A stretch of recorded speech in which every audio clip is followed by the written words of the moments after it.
Bonsoir et bienvenue dans une nouvelle vidéo de la pause déco. Alors, je commence la vidéo d'aujourd'hui par quelques questions. D'après vous, comment font les professionnels de la décoration pour décliner sur plusieurs projets un style décoratif généralement tendance du moment sans tomber dans le piège de la répétition? Comment réussissent-ils à adapter avec brio leurs réponses décoratives à des clients dont les goûts esthétiques diffèrent parfois ou souvent des leurs? Comment font-ils pour créer autant de projets aussi différents les uns des autres et aussi originaux les uns que les autres sans jamais être à court d'idées? Bref, comment font-ils pour être aussi créatifs? Eh bien, c'est simple, ils s'inspirent.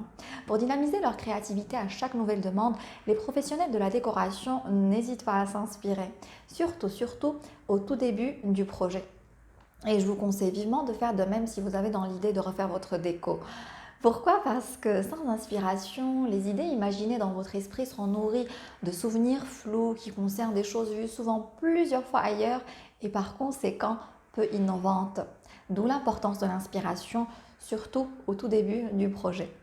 Donc, après avoir effectué le travail de fond consistant à définir votre projet en amont, si vous ne savez pas de quoi je parle, je vous conseille de visionner ma vidéo précédente. Je vous laisserai le lien dans la barre d'infos. Donc, après avoir fait ça, le temps est venu de chercher l'inspiration. Alors, si vous avez envie de refaire votre déco mais que rien ne vous vient à l'esprit, ou si vous voulez nourrir votre imagination pour créer un décor profond et donner du caractère à votre intérieur, ou encore si vous voulez y voir un peu plus clair dans vos envies pour identifier votre style déco, cette playlist est faite pour vous. Alors playlist parce qu'une petite vidéo de quelques minutes aurait été insuffisante pour parler d'inspiration déco, car il y a tellement de choses intéressantes à dire sur ce sujet. Donc, ça sera une playlist de 4 ou 5 vidéos. Dans les premières vidéos, je partagerai avec vous différentes façons de trouver l'inspiration. Et dans la dernière, je vous montrerai comment vous servir de tout cela pour votre projet. D'accord? Alors, vous aurez besoin durant votre quête d'idées, d'un calepin pour consigner toutes vos idées et noter toutes vos envies côté style, couleur, mobilier. Alors 2, de votre smartphone ou tablette pour prendre des photos, faire des captures d'écran, télécharger des images sur Internet. 3, d'une boîte ou d'un dossier pour conserver des coupures de magazines, réunir des échantillons de tissus, de revêtements, de matériaux et garder des nuanciers de peinture. Alors, juste quelques conseils à vous donner avant de commencer. Alors, tout d'abord, en effectuant des recherches pour votre projet, pensez à vous et non aux personnes qui vous rendront visite. Alors, dites-vous que vous ne décorez pas votre maison pour en mettre plein la vue à vos relations et connaissances avec un intérieur à la dernière mode et tape à l'œil, mais que vous le faites pour vous faire plaisir au quotidien en vivant dans un espace qui vous convient et qui exprime une part de votre personnalité. Alors ensuite, et là c'est un point très important, alors toujours en réunissant des idées pour votre projet, alors dites-vous aussi que vous n'êtes pas en train de chercher des solutions décoratives que vous avez déjà envisagées, c'est-à-dire que vous n'êtes pas en train de chercher l'image du canapé que vous avez déjà décidé de mettre dans votre salon. Non. En cherchant l'inspiration, il ne faut surtout pas essayer de contrôler à l'avance le résultat final, car cela vous limitera considérablement. Bien au contraire, lâchez prise, détendez-vous et laissez-vous inspirer. Alors retenez tout ce qui vous intéresse, tout ce qui évoque de près et même de loin votre projet, mais avec le minimum de volonté de contrôle, en vous limitant à une envie, à une sorte d'aspiration esthétique, pas plus. Juste ce qu'il faut pour vous guider dans vos recherches, d'accord? Et enfin, alors visez grand, question inspiration, laissez libre cours à votre imagination. C'est une étape qui ne vous engage en rien, d'accord? Allez, on commence.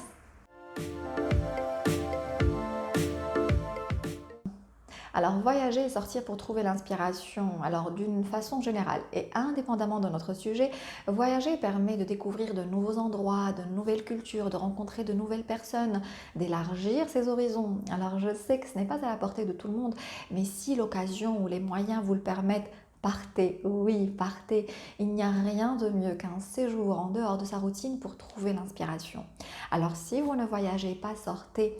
Sortir dans sa ville a tout autant un effet bénéfique, alors sortez, échangez avec les gens, stimulez vos sens en fréquentant des endroits beaux et intéressants. C'est souvent quand on s'y attend pas qu'on trouve des idées intéressantes. Alors vous allez me dire sortir, mais pour aller où? Restez avec moi pour en savoir davantage, d'accord? Il existe en effet une multitude de sources d'inspiration inattendues, dont chez la famille, les amis, les voisins. Leur rendre visite, surtout s'ils ont du goût ou s'ils ont fait appel à un pro pour leur déco, vous sera d'une grande utilité. Retenez par exemple les adresses déco préférées de votre cousin, celui qui a aménagé un loft branché dans une ancienne usine. Profitez d'une soirée chez des amis pour regarder autour de vous et repérer des idées qui pourraient bien aller dans votre intérieur. Alors demandez à votre voisine, celle dont vous aimez le style, où est-ce qu'elle a déniché le sofa Chesterfield à la patine parfaite. Et en parlant justement de voisinage, vous n'êtes pas sans savoir que nous sommes de plus en plus nombreux à habiter dans des appartements et des villas souvent construits à l'identique. Et c'est vraiment utile et amusant à la fois de voir comment des maisons semblables à la vôtre peuvent être décorées de plusieurs façons différentes. Alors faire un tour chez les voisins, les amis et la famille peut ouvrir vos horizons et vous pousser à réfléchir différemment. Alors je ne suis pas en train d'inciter au voyeurisme, non, non, je parle juste d'inspiration déco, pas plus.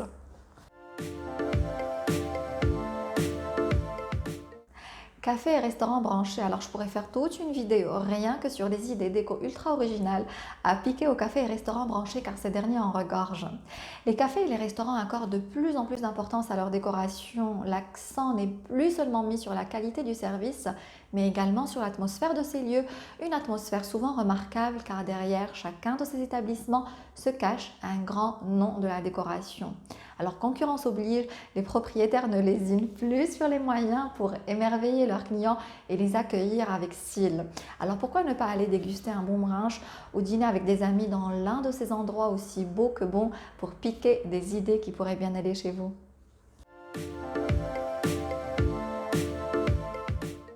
Boutique et magasin. Alors on n'oublie pas l'agréable vitrine déco. Il est aussi important de se rendre dans les boutiques et les grands magasins de décoration. Alors faites une petite recherche pour repérer des adresses déco intéressantes dans votre ville et à proximité de celle-ci et visitez-en autant que possible durant votre quête d'idées. Alors discutez avec les vendeurs des styles, des meubles et accessoires qu'ils proposent. Parfois en savoir un peu plus sur le styliste, le fabricant ou l'origine des produits aide à trouver un style de décoration. Alors pensez également à rassembler des échantillons de tissus, de revêtements, de matériaux, car vous en aurez besoin par la suite. Alors je vous montrerai comment vous en servir un peu plus tard, d'accord? Alors, si vous habitez dans une ville portée sur la culture, n'hésitez pas à visiter les expositions, les galeries d'art, les musées. Même si le sujet ne vous attire pas au premier abord, ce que vous y découvrirez nourrira votre imagination. Alors, laissez-vous surprendre par la beauté des œuvres exposées, par la décoration et l'architecture de ces endroits. Alors, ces centres de création sont de formidables lieux pour se laisser inspirer par l'air du temps. Et en parlant justement de musées, alors si vous habitez à Paris ou si l'occasion de visiter cette magnifique ville se présente à vous, essayez autant que possible de faire un tour dans le musée des arts décoratifs situé dans le Palais du Louvre, le long de la rue de Rivoli. Alors je l'ai visité en 2014 et j'en garde un excellent souvenir. C'est un endroit qui vaut amplement le détour. Et sachez que ce musée abrite entre autres l'une des plus importantes collections d'art décoratif et de design au monde. Oui, au monde. Alors faites-y un tour si vous en avez la possibilité, vous ne le regretterez pas, d'accord?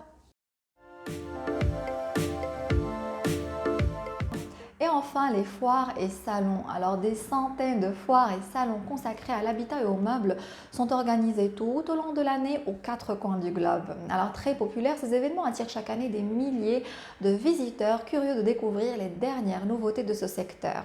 Alors, parmi ces rendez-vous incontournables ouverts au grand public, je cite, alors vous avez la foire de Paris, à Paris bien sûr, en France en mois de mai, Salon del Mobile à Milan en Italie en avril, le salon IM à Cologne en Allemagne en janvier, le salon ISMOB à Istanbul en Turquie en janvier aussi et le salon du meuble à Tunis en Tunisie au mois de février. Alors d'autres sont malheureusement exclusivement réservés aux professionnels comme le fameux salon Maison et Objets avec ses deux rendez-vous parisiens en janvier et en septembre ainsi que ses éditions Maison et Objets Asie à Singapour en Malaisie au mois de mars et Maisons et Objets Amérique à Miami Beach aux États-Unis au mois de mai. Alors ces extraordinaires événements consacrés à l'architecture, design, décoration d'intérieur sont une véritable mine d'or. On y trouve de tout. Alors luminaires, revêtements muraux, toutes sortes de matériaux, mobilier d'intérieur et d'extérieur, textiles, accessoires, articles et équipements de cuisine et de salle de bain et j'en passe. Avec les 400 foires et salons organisés annuellement à travers le monde, vous trouverez sûrement quelque chose à côté de chez vous. Alors pensez juste à vous renseigner sur les dates pour être sûr de ne rien rater, d'accord? Voilà, c'est tout pour aujourd'hui. Alors vous verrez, sortir et voyager vous aidera vraiment à trouver l'inspiration déco. Par contre, si vous n'avez pas l'envie ou le temps ou les moyens de vous rendre à ces endroits, ça serait dommage, mais pas de souci. La prochaine fois, je vous montrerai comment trouver l'inspiration tout en restant confortablement installé dans votre canapé. Alors d'ici là, je vous dis ciao ciao, à très bientôt et surtout, n'oubliez pas de vous accorder une pause déco. Au revoir.